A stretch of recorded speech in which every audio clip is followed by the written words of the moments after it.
Hi, welcome. My name is Robert Allen. I'm here with Alex Carrigan, Ulyses Razo, and Lasara Firefox Allen to read some poetry for you tonight. Our theme is bittersweet, and bittersweet can be taken a lot of ways. Love, loss, love gained, loss, beauty, terror. There's a lot of ways we can interpret bittersweet, and we all have in a different way, I believe, tonight. And we're going to bring that to you. So to get us going, I'm going to go ahead and start and introduce people after that. I'll be reading some poetry that is from my chapbook, Big Blue Hospital, and some that's unpublished. So I'll go ahead and start. This first one is called A. Nighttime and TV shining blue-black ether into midnight. Everyone's asleep and I'm lonely watching an old movie where lost lovers find each other again. And suddenly I miss you, like a kiss that hushes the breath.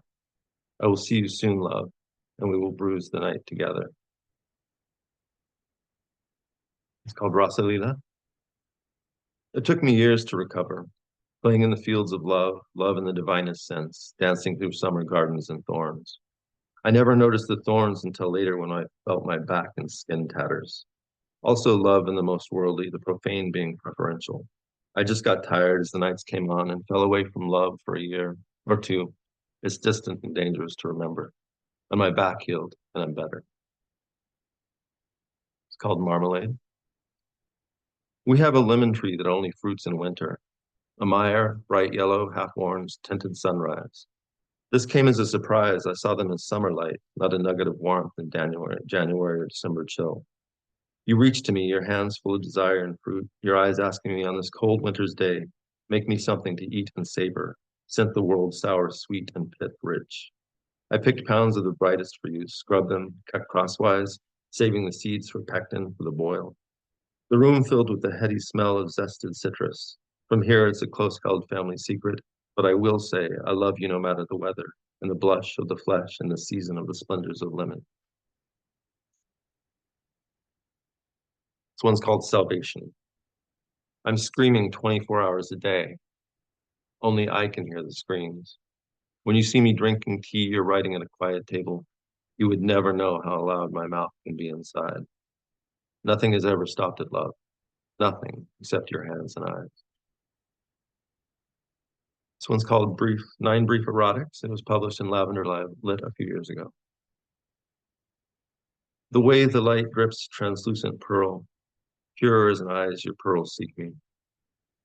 The flower opens in such a way, I see my mind there, and you are there. In a swirl of light, you come to me, and I ride that light until I willingly die. Your beauty water and the shimmer of roses after rain. My love for you is scorch, it's power. Let's burn ourselves to the center of the sun and come like fire. When you came, it was like a sound from the mouth of a bird. When you came, I saw the map of my world.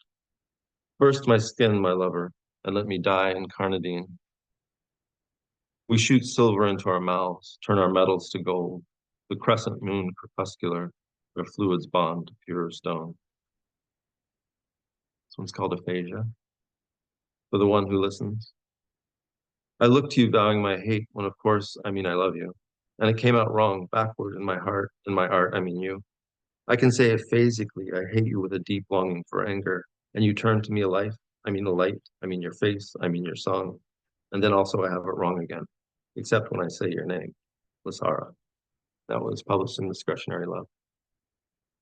This was published in Pulp Lit just recently, called Greasy, Greasy Fingers. The butter was still a bit cold when I dropped it on the whole stick on the floor. It landed with a thwack and spread itself in a thick, coolie motion. The oily mass couldn't be wiped up. It only congealed around my fingers. I tried to turn on the tap to wash it away, but my hands were too buttery and kept slipping. When I finally did get the water flowing, it was like ice and made it all so much worse. I couldn't wipe it away with a towel, and bits of the dish rag stuck to me. Fuck, how do I get this off of me? How, goddamn fuck. It's the same when I see you. I can't get the emulsion off of me. My hands, my lips, and I've tried. Warm water and soap, alcohol, regret. Fuck, how do I get this off of me? The loss of you. The taste of weed grease at the base of the throat. The retch of Epsom salt in the back of the tongue. These are approximations. It's like my mouth is full of aspirin and grief and I can't spit. I can't sleep either, and the night just tastes terrible. I'll read one more from my chapbook, Big Blue Hospital. Oh, just that way. And this is called Westport, 2006. I went away because I was blue, but Tid told friends it was an adventure, that I'd write a book. I house sat near a 6C in a small gray town and saw no one for a time. 8 months of no one is hard, like eating less food or losing day after day to nothing but loss. Unending chains of loss, a terrifying stillness where nothing ever happens. Nothing except this hole blown in my chest by long sadness. Nothing except for that. Our next reader will be Alex Carrigan. Go ahead, Alex. Thank you. Hi, so I'm Alex Carrigan. I'm a poet, editor, and critic from Alexandria, Virginia. I'm the author of the poetry chapbook May All Our Pain Be Champagne from Alien Buddha Press and the full-length collection Now Let's Get Brunch from Corencia Press. I'm going to be reading two of my most bittersweet poems today. The first was recently published in Sage Cigarettes and is written after the works of Sadie B. This is Before I Move Away. If I took the time to build a big enough bonfire in the woods behind your parents' cabin, would you join me as I dance the night away? Would you sit on a large enough toadstool as I paint my nails with dirt and throw fists to the ashes that fall around me?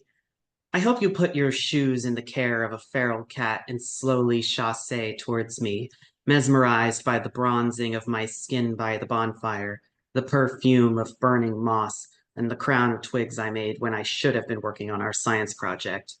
Would you cut off one of the braids in my hair and let the fire kiss the end of it, holding on to the wick between your fingertips as it slowly burns away during my most impassioned dance of the night? By the time the fire stings against your fingertips, I'll have put out the bonfire with my sweat. I'll then use one of those blackened sticks to give you a stick and poke tattoo of my initials. I'm normally only good at gifting things that will disappear once the sun rises, but I hope tomorrow you look at the smudges on your arm and remember how this was the most liberated you've ever seen me, but also that you will never see me again once the school year ends. And so the next piece, and the last piece I'll be reading for my segment, was published in South Florida Poetry Journal earlier this year and was written after the Eric Fuhrer poem Love Affair with the Apocalypse. This is The Apocalypse Told Me. The apocalypse told me it loved me, but never returned. It promised me withered roses, but never gave me more than a poisoned seed. A poisoned seed could carry the promise of sickness, that we could both hold each other as our gums bled and our hair fell out on the floor. The floor was carpeted in black rain after the apocalypse suggested we toss our umbrellas aside and frolic in it. We didn't even care how it smelled. It smelled like a short but exciting future together, where we could live each day like it would be our last, most likely because it would. It would make all these promises to me, telling me I was a lucky guy to be chosen by the apocalypse to be there after the blast, while my family became shadows on the wall. The wall keeping me trapped in my mundane life had been knocked down, and I could finally be acknowledged and cherished for once in my life. My life wasn't special, though, as it apparently had other lovers amongst the ruins. The apocalypse told me it loved me, but never returned. Thank you very much. Right, our next reader, thank you, Alex. Our next reader is Ulyses Razo. Yeah, my name is Ulyses, as Robert said. Thank you, Robert, obviously, for setting this up. I'm primarily a poet, and I recently had a micro trap published through Go City Press titled Murders and Other Poems, so you can find that there. But I'll just be reading two pieces. The first one is titled Sunny Evil Day, and you can find it on Hobart. Sunny Evil Day. Why do I keep talking like I'm alive? My thighs are not where I left them. Wren's cat ate my words, giving new meaning to the colloquialism about the tongue, its being caught. It was just the other day I noticed my nose for the first time. I wish I could bring you here with me. Last night, You were the baby running around the park, kicking the red ball, pulling your mother into a church. So these are the ways you'll show up in my life from now on, I thought. Now that you're not here, I think I'll write a novel, or whatever Theo did with trauma. I've never met or lived without them. I miss the feeling of eating too much butter at the movie theater. I wrote that in a journal I'll never use again. The sky smells like a daycare, and I feel like a balloon going through it. Every star is terrible. While Sarah read her poem, I thought of how you'd probably reiterate that there's nothing to be sorry for, how I wouldn't know how to be that. Walking home, I see priests humping trees and feel proud. I am in a stranger ocean than I wished or thought possible or would ever cast on anyone. I feel like walking back from the dead. Um, the next one, which will also be the last thing I'll read, is titled Hot Wet Brain, and it is unpublished. Hot Wet Brain. It's what feels like the hottest day of summer, and all I want to do is sleep. I am on the other side of fun. Last night I thought about how we don't give granola bars enough credit.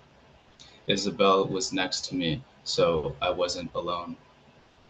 In the bathroom, I saw what time was doing to my face and considered turning to God. Isabel hates brains. She says they're annoying. In bed, we play nine hole and Uno and drink wine with our Malaysian vapes. Recently, I've been feeling hungry and full at the same time. I think vaping's making me sick. I think the 24 eggs I bought are making me sick. Coffee makes me sleepy. My pimples feel wet and cold. Yesterday was the best sex of my life, I think. No, that was Abby without the E. But the blur of Isabel's face was like Julia's, and I would rather not talk about Julia. Isabel says she has the softest duvet in the world, but that's a lie. Julia had the softest duvet in the world. Isabel says I can't come over because her previous partner's still living with her. I wonder if they're still doing the dance without pants? When I met Isabel, her ex was still her partner. You might be thinking to yourself that I am the reason Isabel and her partner are no more, but you would be mistaken. According to my friend, open relationships often emerge in lieu of breakups. So I am really more akin to a symptom than a catalyst. Sometimes I think there is something left for me in this world. It's possible this is a lie. It's also possible it is not a lie. Sometimes I believe it. Yesterday was one such day. I thought maybe I could invite Isabel over, even if it hurts in the morning, because I might never see her again. I feel like a sad heterosexual. My scalp tickles when it sweats. I don't know what to do. Flies fill my room and I turn my face down and away like a victim. Maybe I'll finally watch that movie, the one Julia asked if I had seen the last time I saw her. Have you seen the Sylvester Stallone porno? She asked me. Some people really never know you. What I miss most about America is gas stations, coffee, filling up my car, walking through Walmart, how it looks like no one's ever in Arby's, Burger King crowns, Dairy Queen shrimp, Cali burritos. Running errands for my mom on days without work, days that feel like winter, and I'm drinking coffee in the van that doesn't need AC because it's winter, and I'm wearing several layers, and I'm in sweatpants and Birks with socks on, and my hair hasn't started falling out yet, and I'm still with Julia, with whom I have regular and healthy FaceTime sex, the thought of which I replay in my mind over and over and later make love to. Gyms closed for the holidays, gateway poetry, all the time in the world, the thought that you could still be a genius. There was a sub at my high school we called the human ball sack. Whatever happened to the human ball sack? On the Teams chat, Christopher's asking what's up with all this autumn sun. Can it wait till at least the afternoon? And I wonder what kind of sick fucks I work with. I want to scream at Christopher. I want to tell him he doesn't appreciate life. Next, I develop a parasocial relationship with a podcast. I don't think the hosts would like me. So much goes wrong when I open my mouth. When I woke up last year, I didn't think I'd find myself crying to Dime Square content. I didn't think I'd make too much food, not read, not write, just sleep with my eyes open. Lying in bed all day, that's what I did. I ripped my boxers, pulling them down when I was about to come. In my ear, a victim's voice is half crying, half singing. I just want to get married. I just want to get married. I just want to get married. Thank you. Thank you. Wonderful. Our last reader is Lasara Firefox Allen. Lasara, would you like to go ahead? Thank you. Thanks, Robert, for having me again. So I'm Lasara Firefox Allen. My pronoun is they, them. I'm published in the genres of nonfiction, poetry, memoir, micro memoir, and experimental hybrid essays. I've been published in a number of locations, but most recently Mountain Bluebird Magazine, Gilt Scarzine, and Pulp Magazine. And I have an upcoming publication in the anthology Red Flag Warning and a nonfiction title predicted to hit the stands in 2025. The poems I'm about to read are from a collection called Philistina Ya Habibti, otherwise known as Palestine, My Beloved, which is an as yet unpublished book of poems written during my time living in Palestine in 2007. The first one is a piece of prose poetry, and it's called A Shared Language. I have yet to decipher the longing that sings to me here. The desire to live here is not lessening. Is it just that the poor speak the same language worldwide and that I have found a country where life is precious? There is no waste of the precious things, but what is precious is different. The occupation occupies every exposed corner and most of the hidden ones. The terrain is littered with broken dreams, as well as broken glass, empty bottles, abandoned bags are blown by an indifferent wind. The precious things are friendships forged in the heat of an unrelenting sun, family ties that bind and bond, generations traced with one word. Family names, a statement of history unto themselves. The precious things are a language spoken. Where are the new prophets for our new days, asks Palestinian poet Mahmoud Darwish. The question echoes across the lines of religion, of politics, of country. Where are the new leaders, the new faces, the new voices, the new ideas, the new solutions? Aida Camp sits in the shallow of a wall built of bones, death, fear, cool to the touch and blood chilling from first sight. This is an outward expression of walls holding the separation of dehumanization in place, built in the heart, in the mind. To stand in the presence of so much love, so much fear. And yet this is just life, nothing more, nothing less. Still, babies are born and still old people succumb to the final sleep. Still, children learn and parents guide. The resilience of the human spirit is an utter miracle, yet common as dirt. The same dirt which we forget is precious too. Occupation, it's a state of mind. Freedom is a state of mind. I joke with a friend here whenever he complains about the state of things, personal, political, cultural, I say with deadpan presentation, it's the occupation. He laughs, and it is true, and it is not true. We are all under occupation. Not all occupations deal in bullets and bombs. We are each limited by our humanity, by our bondage to time and place. We are all confined by our cultural beliefs, by what we've been taught is right and wrong, personal and impersonal, possible and impossible, bound by colonization, by capitalism. We are confined by fear, by otherness, by distinction, right, wrong, good, bad, personal, political, possible, impossible. We are bound by self and the concept of self. We are bound by other and the concept of other. So I sit and allow concept to subside, submerge myself in the moment, become part of the rocks and dirt, become part of the family whose home I share for minutes or hours or days, become part of the blood spilt on the ground, become part of the ancient stone that forms the street, lain by hands that pulsed with life generations before the Americas had a glimpse of the nightmares of occupation. Yes, we too live in an occupied land. The sense of humor of those who live an oppressed life is also a shared language, and I live comfortably in this dual-edged language.